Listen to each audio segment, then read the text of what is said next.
Saturday. So I woke up this morning and I whipped up a batch of my almond milk and put Ellie's nut milk bag to the test. Boy, she was a good one. And I got a batch of my vegan yogurt going. So you guys have been chiming in that you're enjoying the vegan yogurt maker, so let me know how it's going for you. But I've got that incubating, and I'm headed out to Costco now for a little club-a-doodle. Alright, so I'm here, and I'm kind of kicking myself for not wearing my Holy Bar hat, but I've got a good layer of sunscreen on. You guys are asking me about sunscreens that don't leave a film. Unfortunately, the more expensive they are, the less filmy they tend to be. But that's because the particle size tends to get a lot smaller.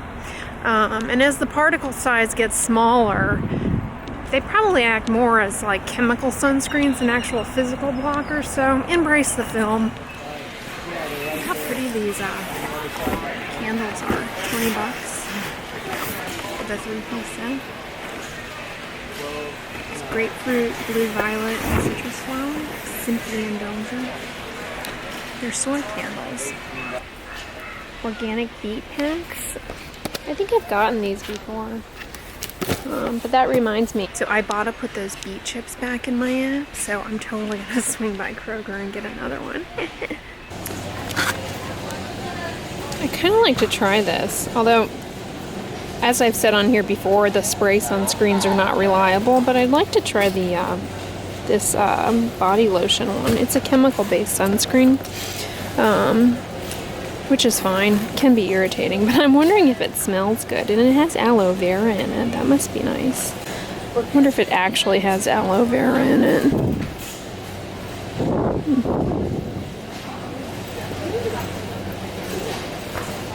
This looks like a good one for a chemical sunscreen. Hey, it's vegetarian, guys.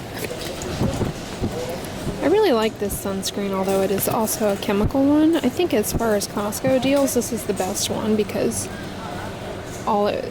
it brings exclusively creams, as well as this lip moisturizer that's SPF 15. These are pretty good, actually, these conditioning lip balms, but they can be irritating. But I like this Ultra Sheer Dry Touch. It goes on really nicely. I actually love this one. Okay, so I kind of want to try these Runya teas. They're unsweetened and they have guava, but it says they're flavored with guava. And so the only ingredients are this guayasa, I guess it's a tea, fruit concentrate, and guava flavor. It looks good. I loved guava when I was a child. So I'm eyeing the industrial Ninja here. I'll show you guys. Total crushing. It's this massive set. You get like the food processor attachment. It's like a big blender basically, and then you get the same bottles that I have.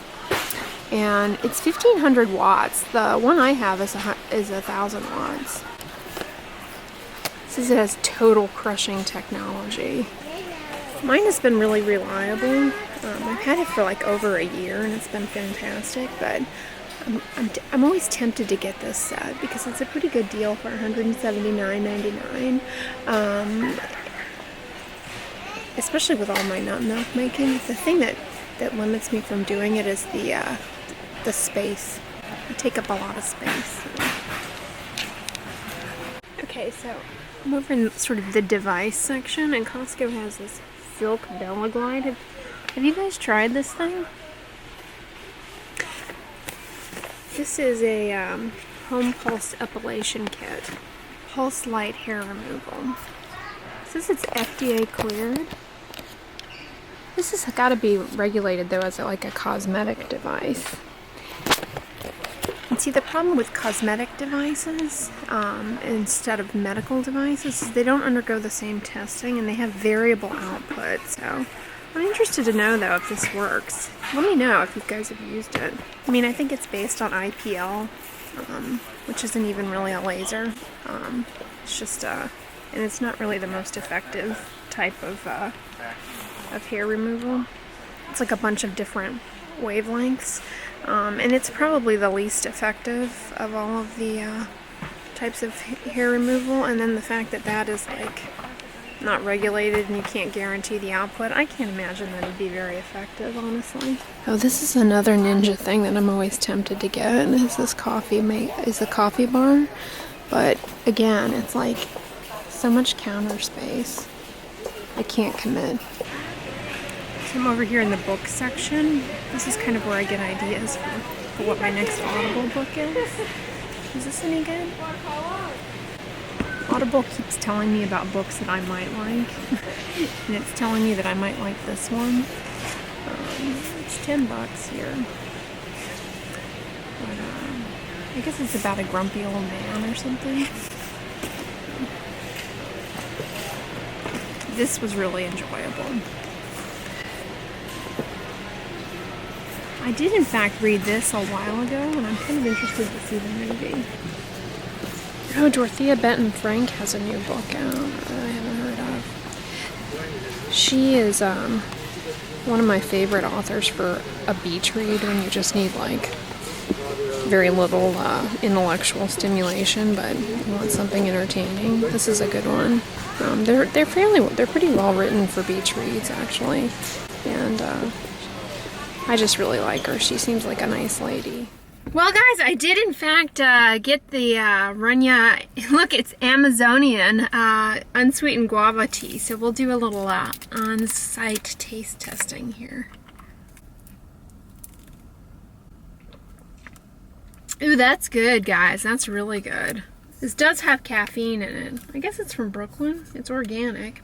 When I was a kid, we used to, I started to tell you guys, but in there when I was a kid, we used to eat guava, not like the fruit, but this paste of the fruit that's like probably highly processed and nothing more than corn syrup and a little bit of guava.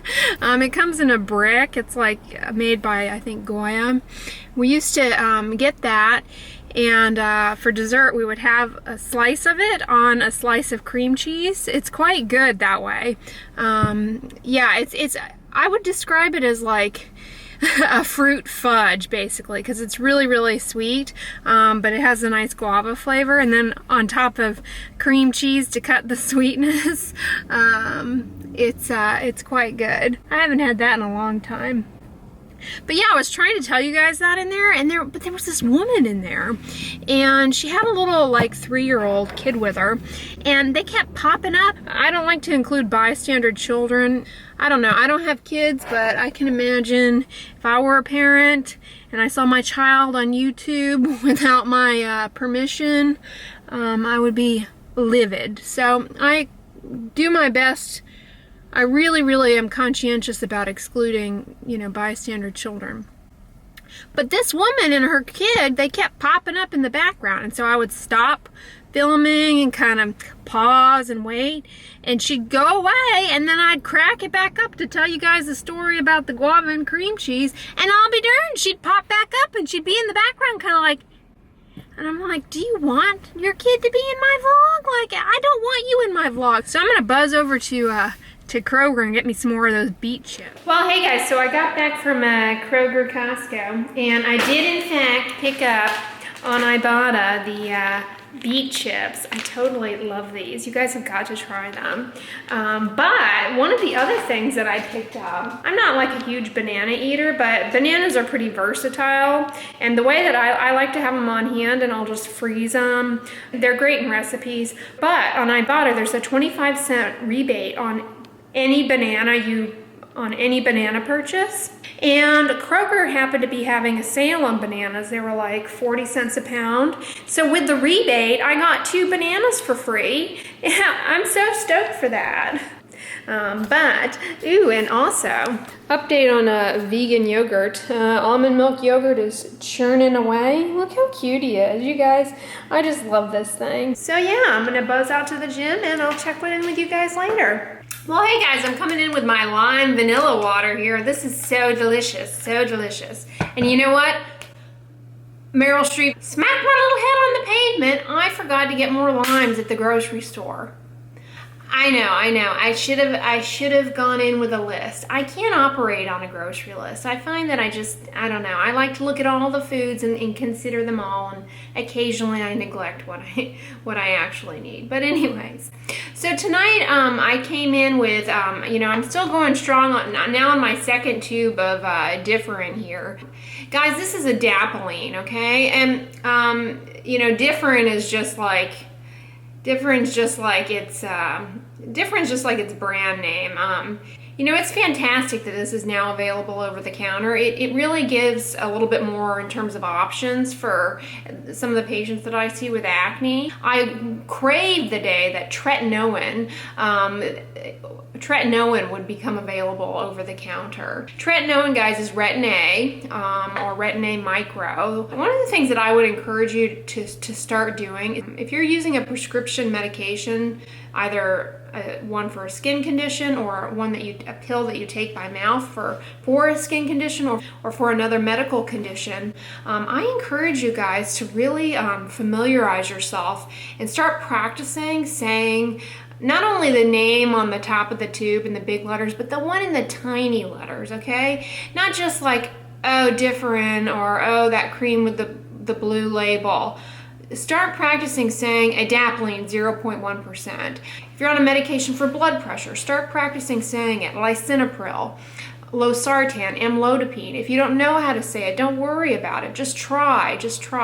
And you might say, like, why does it matter? Having that extra level of knowledge about medications has the potential to benefit you at some point. That level of knowledge can be quite empowering because, drug companies, frequently what they will do is take an old drug and reformulate it.